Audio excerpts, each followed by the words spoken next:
Stocks are rallying this on, as Carl said, perhaps a tariff reprieve, at least for some electronics. Let's get over to Megan Cassella, of course, because it is not as it all would appear. And Megan, perhaps you can explain to us what may be yet to come when it comes to these potential exemptions getting rolled back. Yes, there's a lot to unpack here, David. So the tariff exemptions that the White House had repeatedly vowed would not be coming, of course, showed up this weekend. A handful of consumer goods, mostly technology, as you guys said, and as you can see on your screen here, all now exempt from the 125% so-called reciprocal tariff on imports from China. They are, though, still subject to the 20% tariff imposed over fentanyl concerns earlier in the term. But administration officials have spent 2 days now essentially saying not to read too much into these exemptions. Here's Kevin Hassett talking to reporters this morning.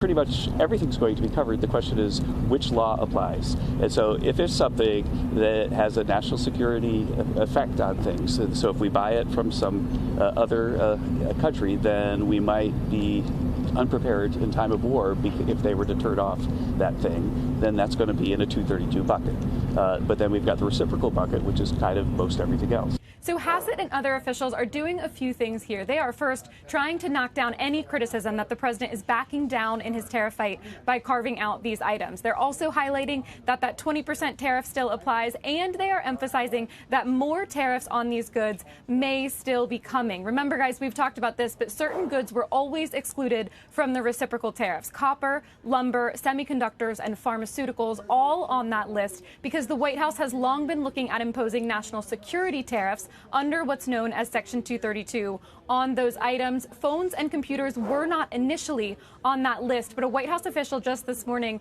told me that they could now be lumped into the semiconductor investigation because phones and computers, of course, are downstream users of chips. Guys? All right, Megan. So, yeah, do we have any sense as to where we stand then on phones or on servers or laptops, for example? And here the key names would be Apple and Dell and HP, all of which are up today. But, of course, there continue to be real questions as to what the ultimate tariffs will be on their products. Absolutely. We're mostly in a holding pattern, a wait and see. When I spoke to this official, the sense that I got is that the White House is not looking at a separate investigation on those items. They would have to, for example, launch an investigation saying that iPhones are a threat to national security and then imposing tariffs specifically on iPhones or smartphones more broadly. That does not seem to be in the cards at this point. But what they are saying is that this broader 232 investigation, as it's called, into semiconductors could ultimately lump in some users of semiconductors, and that could include smartphones and laptops and other things that semiconductors are put into. It's not definite yet, but that's possible that that's an impact of that study. I'll also caution, though, that we're still a few steps away from this.